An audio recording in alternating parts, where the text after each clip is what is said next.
All right, welcome into another episode of Floor is Yours, brought to you by Eric Rubenstein and Five Reasons Sports. I am with my co-host Timmy, and I also have our guest this week, also from Five Reasons Sports, our buddy from Denver, Mateo Mayorga. Good to see you. Yeah, we're glad to have him. We've been trying to kind of pin him down and get him on the show, and he does a lot of stuff with Five Reasons. He's always got his journals in there, so lots of the rare long form content that we don't often see around these parts. But definitely check out his work. But before we do anything, we got to make sure we pay the bills. That's the most important thing around here, and we got to pay the bills by thanking our sponsor, Eric Rubenstein. And the best person to pay the bills is to have Ethan do his ad read. Here we go. Floor is Yours is sponsored every single week by our friend Eric Rubenstein. You can find him at ericrubenstein.com or Attorney Rubenstein on Instagram. And you can often find him near the floor at Heat games. That's why he sponsors Floor is Yours. You'll find him hanging out with Rick Ross. But what he does in his day job is he represents you if you have a car accident. So reach out to him, magna cum laude, St. Thomas University, South Florida, born and bred from Lauderhill. This is the guy that you want to go to. He will help you get what you deserve if you have a car accident. So check him out, ericrubenstein.com or Attorney Rubenstein, huge Miami Heat fan. Check him out today. All right. Thank you, Eric, for your sponsorship. I know he enjoyed the game last night, and that's where we're really going to start. We usually, obviously, avoid the Heat talk, but we're going to probably have to slide some in here. Last week, we had a lot of it with Royal. This week, though, we're going to talk about, with the Heat, their opponent last night, the Philadelphia 76ers. I joked with these guys pre-show.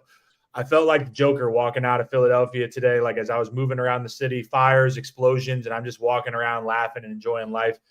The Philadelphia 76ers are collapsing right before our eyes. Last night, the Heat, they come back being down 19, but this is a bigger problem than just what happened last night in that game. And that's really not what our focus is, but the Sixers as a whole. We're going to talk about the Bucks also. Between these two teams, there's some deep problems between these two teams. Let me start with Mateo being our guest. What is your take right now with what's going on with the Philadelphia 76ers? Well, luckily for them, Tyrese Maxey is going to come back Wednesday or Friday. They'll finally be able to complete their star threesome of Paul George, him, and Embiid. I like that. I think, well, excuse me, that's superior to the star group in Milwaukee. When you look at Giannis, you look at a lesser Damian Lillard, and you're looking at a Bobby Portis. Um, you look at the 4 through 6 for the Philadelphia 76ers. It's stronger than what the Milwaukee Bucks have. They have a nice young rookie who's providing a scoring punch, Jared McCain. You've got Kelly Oubre, who's kind of one of the more underrated defensive players in the league. When he's really engaged, he can be a havoc, especially at the point of attack. And then you've got Caleb Martin, former Heat player. He is someone who can guard up. Also, you could put him in full court press and can be very accurate on offense, especially when he's shooting with his foot on the line. But the 76ers right now are a team that really need to pull it together and have the tools to do so. They have a coach who is more creative than his counterpart in Milwaukee, especially on both sides. He's very willing to, on defense, throw out the more creative zones to shut down the other team's best player.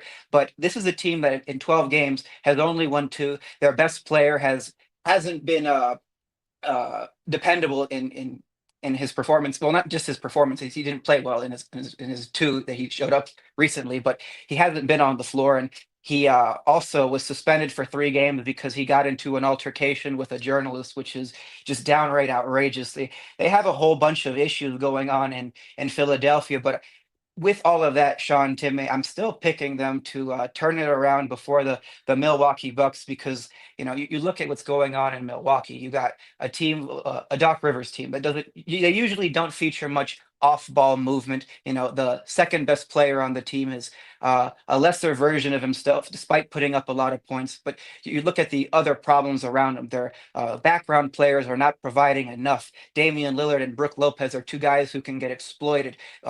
Dame is because he's shorter and not strong. He also gives up on plays when they try to hide him in the corner. You can still beat him off the catch by blowing by hard to the basket. And Brook Lopez is someone who can be exploited in the drop coverage. He's slower now, so he's not going to react in time when the point of attack defender gets pinned on the screen. So you can still really destroy him as soon as you have the open jumper. And when you look at their other big problem, or I don't want to call it a big problem out of respect, but Damian Lillard has some personal issues going on, like his divorce, and it's not finalized, and his ex wants full custody of the children. Until that's resolved, basketball will not be the most important thing on his mind, and you can't forget again the with the reserves and the background players, they're not doing enough, and that puts an enormous amount of strain on him and Giannis.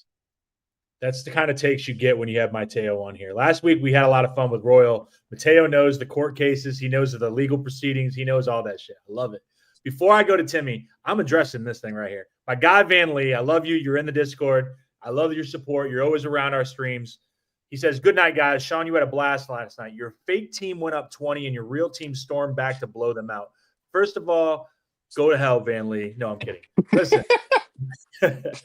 I had a great time today giving people shit because they were talking about me, how the Heat were going to lose and all that stuff. But let me swing the ball, sort of like the Heat offense did last night, better than usual. Swing the ball to Timmy on the other side of the floor. What is your take? And let's start with the Sixers really and talk about them because we did some Bucks talk last week when we were with Royal. What is your take with what's going on in Philadelphia?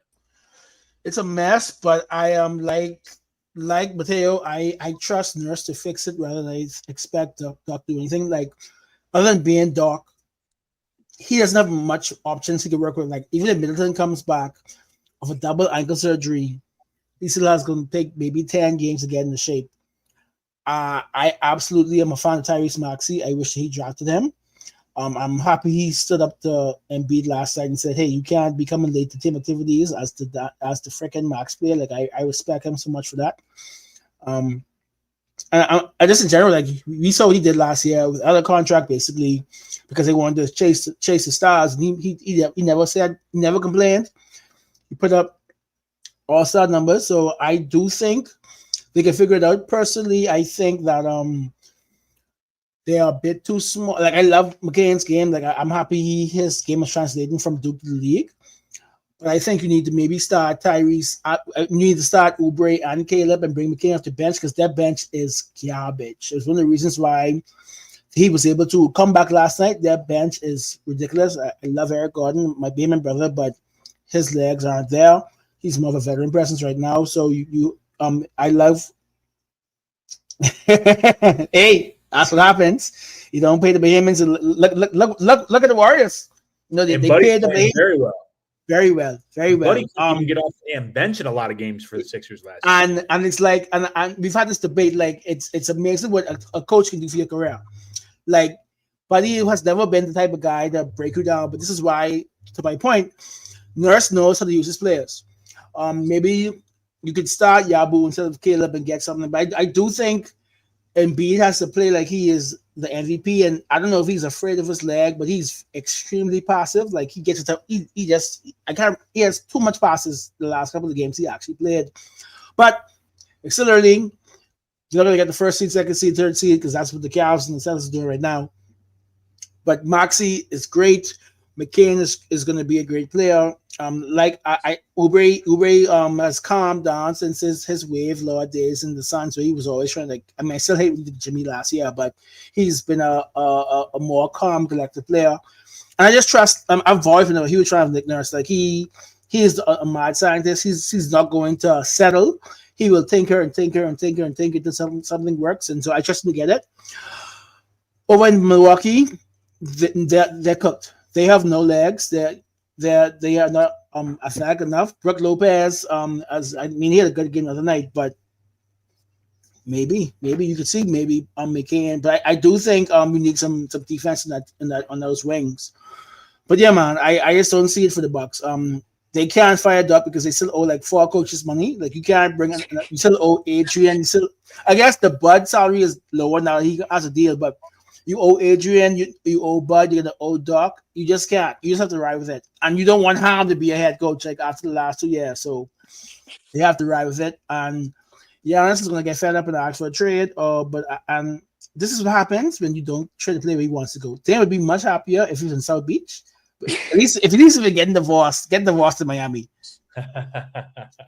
That's not a line that has never been said before. That has been said many, many, many times before, unfortunately. Before we move off of the Sixers talk, I just want to ask this, and I'm going to start with Timmy and go to Mateo next.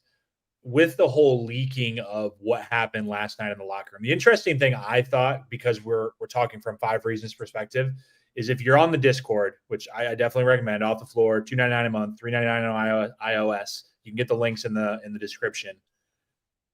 Choppy Baby, Alex Toledo, was in the visiting locker room waiting for, or not in the locker room, in the media room, waiting for Nick Nurse. And he kept talking like, no one's came out. No one's came out. It's like we were aware that there was something going on. And then he comes out and he talks about they had a team meeting. And then today, late morning, I would say, is when you started to hear about like Maxey approached Embiid about how he's always late and his approach and things like that. And this is pure speculation. This is what I'm asking both of you to do, because I don't think either of us have any sourcing on this. But how does that get out? How does that get leaked? And who do you think, like, thinking about what would be the motivation for leaking it, where do you think that leak came from and why? I'll start with Timmy. I've been doing this today. Like and who does it benefit? Who does it benefit? I mean, I could share my opinion, or I can go to Mateo if Mateo has an idea. Yeah.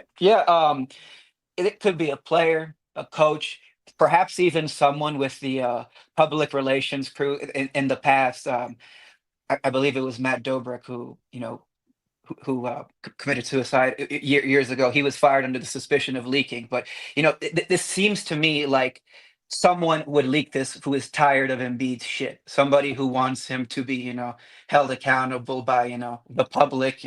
Getting their pitchforks in print and just talking about him to get it together because truthfully, I think it could be a bit unfair because truthfully, I don't think he didn't play because he didn't want to. The man was hurt, and the 76ers weren't doing a good job of being transparent with the public. But there was a report that came out today about, like Timmy mentioned, Tyrese Maxey standing up to Embiid because he's late. There's also a recent book that came out. I'm forgetting the name of the writer, but it was covering the trust the process and how Embiid has been kind of a distraction since 2015. So this strikes me as coming from somebody who just is tired of him.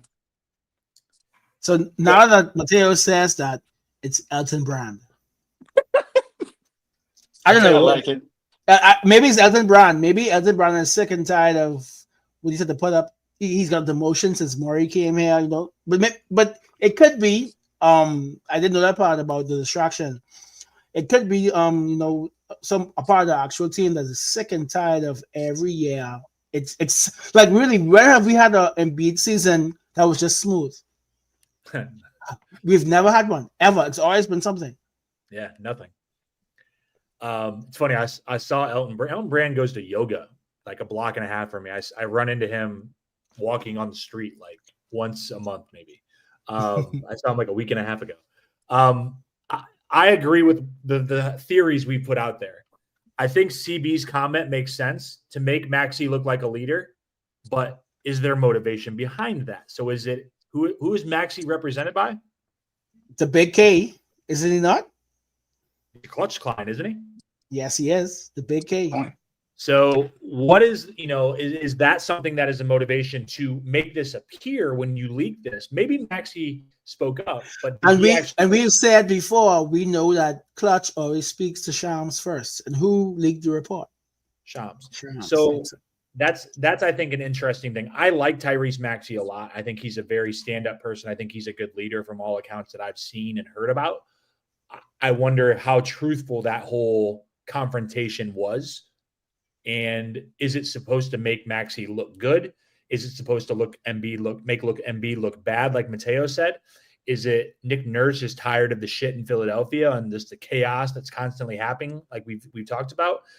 It's going to be interesting how this works out. We saw this a few years ago in Miami with the whole like Jimmy and Spo going at it. That can either make a team or break a team. That year, it really made the team in a lot of ways. And if you don't have the stable franchise, you don't have the culture per se, it can break a team too. And it's going to be interesting to see because I don't think there's a lot of avenues. And this is probably something in a future show we can talk about. What are you going to do to fix this? You're going to trade Joel Embiid? How? You're going to trade Paul George? Just got him. You're going to trade Maxey? I don't think so. You can trade your guy, rookie of the year, Jared McCain. He has value. But like, how much value does he really have? And like, what are you getting for Caleb Martin and those types of guys? Like, there's not a lot of easy fixes for this. They almost have to just ride this out and figure it out, or you change the coach. So let's move off of the topic of the Philadelphia 76ers, probably 15 minutes, way too long on the Philadelphia 76ers. We're going to peek in really quick and talk about the Cavs and the Celtics, and just not necessarily scoreboard watch here, but like it's a late game going down to the stretch. It's a pretty close game, to be honest with you. What are you thinking about these two teams in terms of the East? Do you believe in the Celtics? Obviously, I think a lot of us do, but like, do you believe in the Cavs as a serious contender? And how do you see this playing out? We'll start with Mateo this time. I haven't put eyeballs on the match for tonight, but regardless, I like the Cleveland Cavaliers more this season. They, on top of having the most fun, I am a big fan of how much motion they've incorporated into the offense. It's one of the things that I really like is when Evan Mobley rips a defensive rebound, he takes the ball up the floor, and you're seeing guards, screen for him. This creates, an inverted set, and puts a lot of pressure on the defense when you're seeing a very tall man, coming at the rim at breakneck speed. You also he's clearly taken a leap. He's playing much better this year at attacking mismatches. He Oh, excuse me. There's also the Darius Garland renaissance. The last couple of years, he kind of lost a little bit of his dog going at the basket, and I think that's has a lot to do with all the hits he's taken to the head over the last 2 years. You got to remember, last season he broke his jaw and he had to miss like 8 weeks, and he lost a whole bunch of weight. It kind of reminded me of like when a high level fighter gets knocked out in a fight or gets hit way too hard. They are kind of resistant to play or fight the way that they used to. But he is playing much better this year in a much more free flowing offense. He's attacking the rim much more as well, and um, on the dribble to also set up players. And then you also consider how Jared Allen is a candidate along with Evan Mobley for Defensive Player of the Year, and how Donovan Mitchell hasn't had to burn himself out. He was talking about last week how at this point last season, he had to be playing around 35, 36 minutes a night. He's in the low 30s right now, like around maybe 31 a game. And those add up, especially when you get to like game 16. The Cavaliers are, a deeper team than most people expected. You got to remember, they're doing this also without the incomparable Heat legend, Mad Max Strus. He was someone who last year had a career high in the passing department. He's not much of a playmaker, but he's more of a high-level connector, and that's something that's going to be super useful for the Cavaliers. This isn't to discredit the Celtics because they are also undermanned right now, especially without Kristaps Porzingis, who was possibly the best player in the finals through 3 games last season, and he will be a huge addition when he returns. But I like the wine and gold a bit more because you also got to understand this is a team that's blossoming with a new philosophy, and they're very motivated this season to disprove the people who were discrediting them. I heard a lot the last couple of years that Mobley and Allen don't fit. Yeah, that doesn't seem correct this year anymore. Yeah, I agree with that. And we've talked about two bigs in Miami for a long while, but they're making it work. And it's two bigs and two small guards. Like, you kind of have a lot of parallels of things we've talked about with Miami. And on this show, we are not doing that. Timmy, what are you thinking about the Cavs so far? Like, I'm watching this game, right? And Mateo had made a good point. They've started the season with they're starting software from last year, Mad Max. They lost Okoro, and they also lost Dean Wade. So they're basically starting their fourth string small forward, which is Sam Merrill, and they still came back down. And of course, I just love to hear Mateo talk about my fellow him and Evan Mobley, but that is why they got back in this third quarter. Like, Mobley just ran straight towards the rim, and that's something I've always said I wish Bam would do. But this game in particular, Mobley just refused to settle for jumpers. He went at the rim. And of course, like Kristaps, you have an older Horford there who also has Bahamian roots. And Mobley just decided that I will come back. So I think that even if they lose this game, being able to go toe for toe with this team, who we all of us think is probably one of the best teams in the league, Spider's close to the 30 minutes. He has enough to overexert himself. Garland again is they've actually got a better balance, but again, I saw it in the comments. I expect them to get a small forward this summer. They still have the chips to get a Cam Johnson, a DFS. I thought they would get Spider's best friend, Royce O'Neal. There are a lot of guys who they can get without really sacrificing their core. I wouldn't do the Ingram. I think Ingram is, as we saw in the Olympics, Ingram is that guy who was going to be a connector. Like, He's not good enough to be a number one on the championship team, but he thinks he is. But though, like Cam Johnson is excellent right now, I think in Brooklyn. So I think they might need to do one more just in case trade. But I love what they're doing, and they can still win this game. They end the bonus with 3 minutes left Ooh. to near 5-minute game. And I did say, Mateo, you wasn't here, but I said last week they might only lose 2 more games this calendar year, and I wouldn't be shocked. I wouldn't be shocked if they go December and only lose 1 more game. They're that good. Yeah, they do play the Celtics again in about 10 days, like December 2nd, December 3rd, somewhere around there. They got the Celtics again. I will say this. We're all going to have – I'm not even going to let you give me your opinion. This Celtics court is horrendous. It's garbage. It looks It's like garbage. really nice grass. Was Lavar's. I feel like I'm watching Wicked. Yeah, it's horrible. Let's shift gears and talk. In this game, like Timmy said, it's about 3 minutes left, 6-point game, so it's going to come down to the wire. We'll keep an eye on that.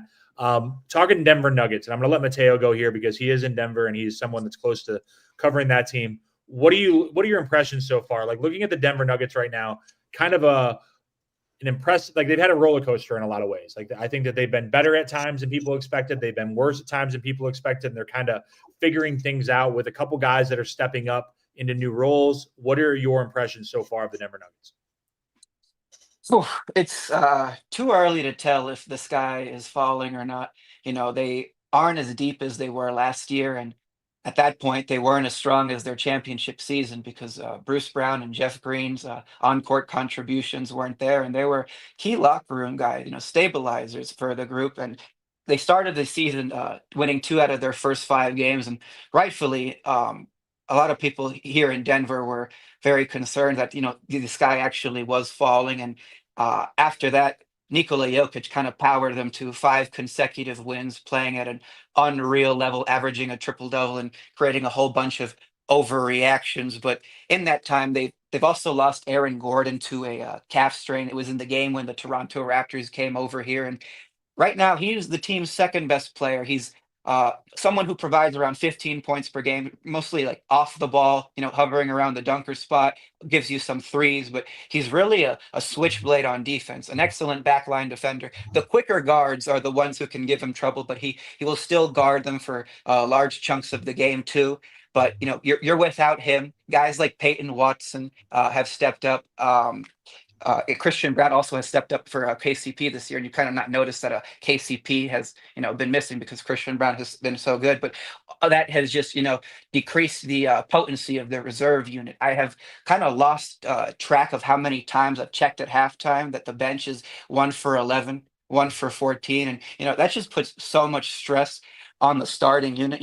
Credit to Michael Porter after a poor start to the year, the first 2 games. He's really picked it up in the accuracy department. He's trying to put the ball more on the floor with Jokic out. It's really not his game. He's really a lights out sniper, but you're looking at a team that doesn't have too much around its starting unit that you can depend on. And the biggest problem with the group is that Jamal Murray is no longer a star. He has gone from being the blue arrow to just a guy, and that's kind of crazy because the last 3 seasons before this one, the 2024, the championship year, and 2021 when he hurt himself, only a third of Murray's 2-point shots came with help, which means he could boogie inside the arc and create a basket for himself or others, to take pressure off everybody else. And he was doing it at a high level. Right now, he is only scoring on or scoring his twos with or half of his twos are coming with the assist of a teammate.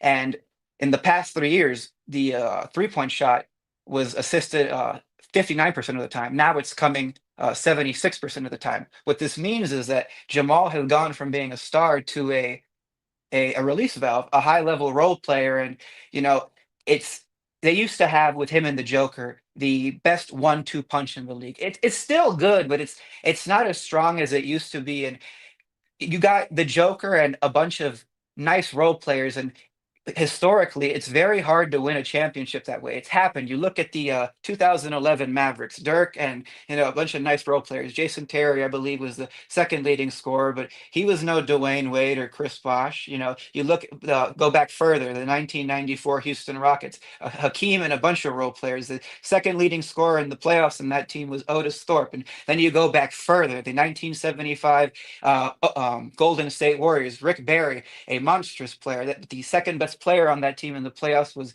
Jamal Wilkes, and it wasn't the Silk Wilkes who had 37 in a closeout game with Magic Johnson in 1980 with the Lakers. So you got to catch my drift here. It's these things where a superstar level player carries a good group, but one that's not elite to a championship doesn't happen very often. And the destiny for this team, how it's looking right now, is probably a first round exit, or maybe getting to the second round, depending on how beat up or how strong the opponent is. So it's not looking very good right now here in Denver. Timmy, before we go into other teams, do you feel like Denver is slated for what he's saying, like maybe a first round exit? Because this is a team that last year was really a championship contender, and then things kind of crashed down against the Timberwolves. What are you seeing so far, and what's your expectation with them?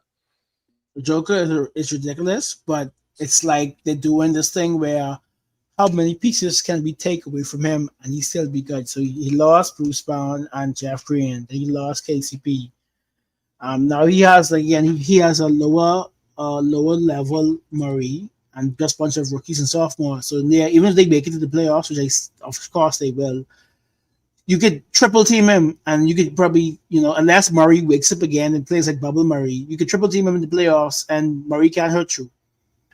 So I don't think Joker can take them past the second round by himself. Like, unless Murray gets a new leg or he wakes up, they don't even have the pieces to make a trade. So and I remember when Michael Porter Jr. was supposed to be like the greatest coming, the second coming ever, and then the back injuries happened, and I'm proud he's able to make a career of his career, but he doesn't have the juicy things he has. Like, I see him dribbling the ball, like, just please stop. Like, you're making it worse.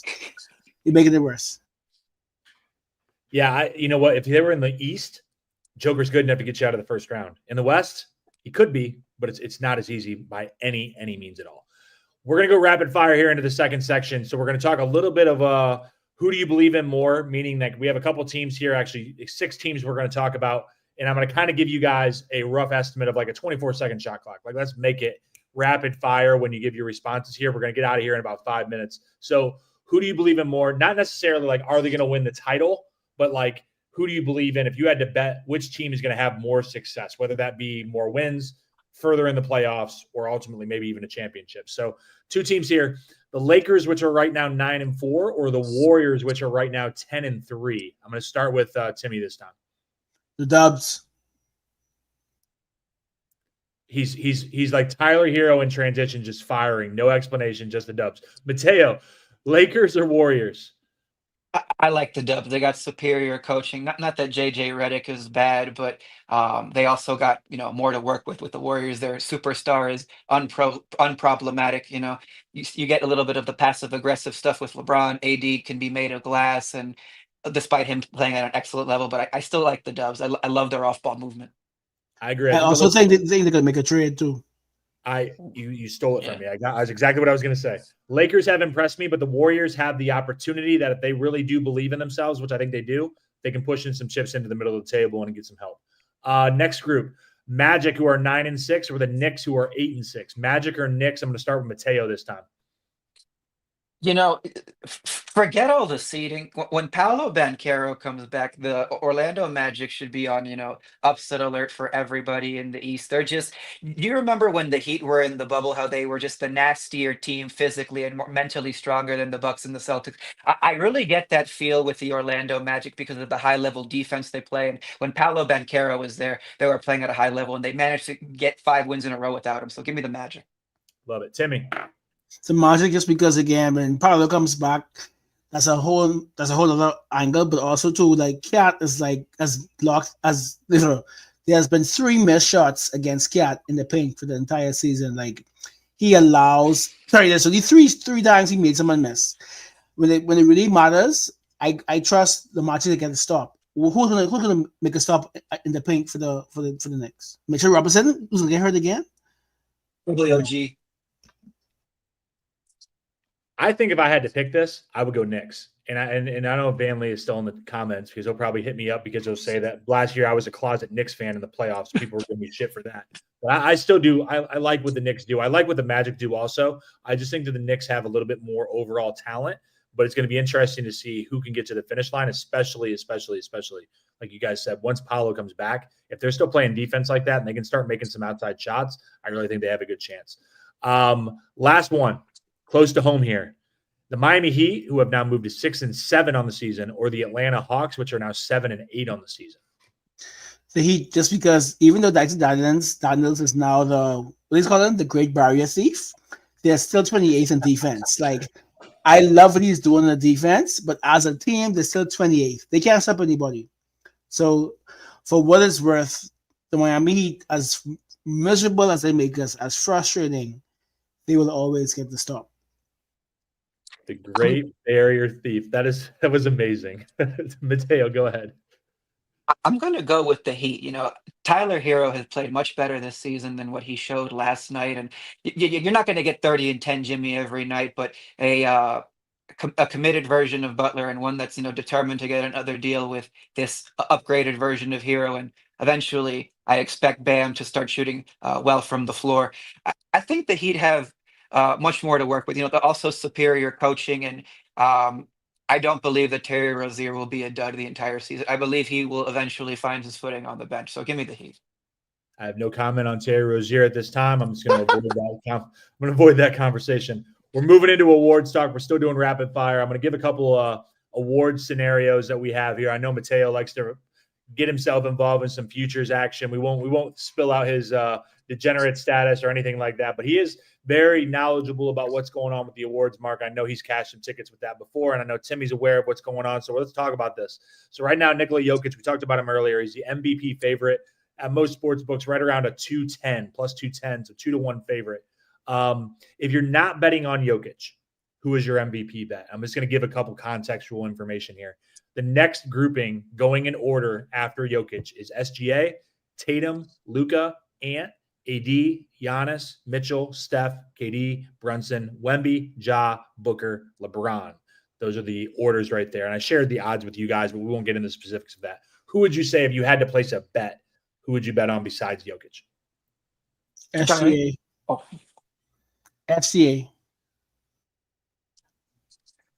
I also would go with SGA, but I think there's a huge gap between 1 and 2. Joker's the line on him is great money. They completely fall apart without him, and a lot of people are immediately going to go to wins and seeding. But if everybody recalls, in 1976, Kareem won the MVP without making the playoffs with the Lakers. He was the best player in the world, and he was carrying a bum squad. So really, you gotta trust your eyes and see what happens to the Nuggets when Joker's not on the floor, and see what happens when he's there. So if you can't take him, pick SGA, but it's really a huge gap. Yeah, SGA is plus 290. So like I said, Jokic is plus 210, SGA plus 290. I see in the chat Van Lee says Ant is plus 900. I for a weird way, LeBron at plus 15,000. He's had a couple triple doubles and the narrative stuff. I would sprinkle there. I like a little, I'm a little degenerate. I like the little sprinkle. Next award here. I said Jared McCain is the Rookie of the Year favorite right now. He's plus 150, and Wemby is their DPOY favorite at minus 170. Early favorites for those awards. Which of those two do you feel less confident in winning, and why? Mateo, go ahead.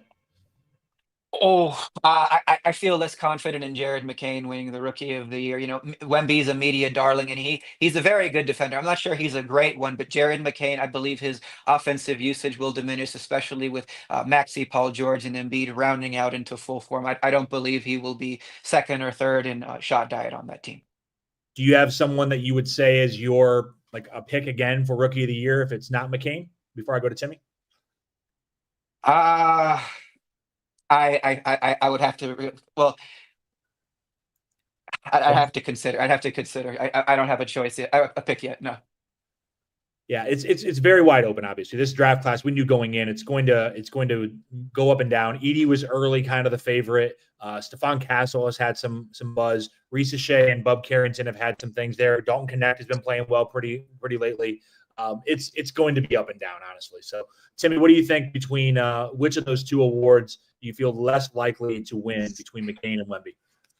McCain for the same reason. Once you have Maxi Peach and Embiid there, there's no if he wins Rookie of the Year, we've had a disaster of a Sixers season. A disaster. And like your point, it's been like you had connected a good night. Then you had Bob Carrington in a few weeks. I personally said that I think Castle or Ben Shepard, I keep on saying Ben, Castle or Reed Shepard are probably the two most talented players in this draft. Reed is going to get no minutes with Amen and Fred VanVleet and Dylan Brooks and Cam Whitmore and Jalen Green.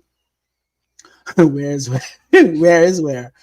But if it isn't, yeah, so maybe it's connect because maybe he takes a spot when Ryu, maybe he starts when Ryu doesn't come back. So maybe I'll page it in the book and sprinkle on connect. Yeah. But yeah, they love Wemby. They wanted to give it to him last year. And yeah, as I say, if McKay wins Rookie of the Year, that means it's been Embiid must have not played the season. Like something terrible must have went wrong.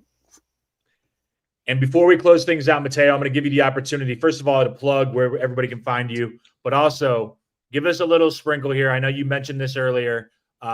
Most improved player, 6th man of the year. Give us the insider scoop here of what some people could do if they want to choose to do that with their money. Well, the most improved player is also the 6th man of the year. It's Peyton Pritchard. He's gone from someone who was, a jag to a high quality contributor for the Boston Celtics.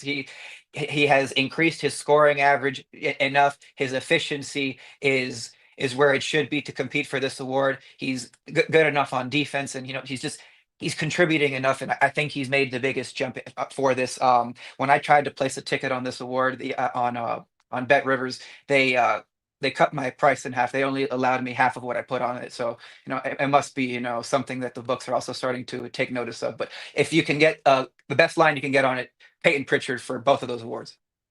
Yeah, and he's plus 10,000 for most improved, and I believe he's one of the top 3 favorites for 6th man of the year. So a lot of value on the most improved player. He's playing great. Celtics did get a win just as we finished up here. So they did get that win over the Cavs. So the Cavs' undefeated season is not going to happen. I was really thinking, 82-0 was right in their sights, but obviously they're going to have to go 81-1. And Mateo, please plug where people can find you before we get out of here. 5 Reasons Sports, also Pounding the Rock at SB Nation, and Fansided's King James Gospel covering the Cleveland Cavaliers. Thank you.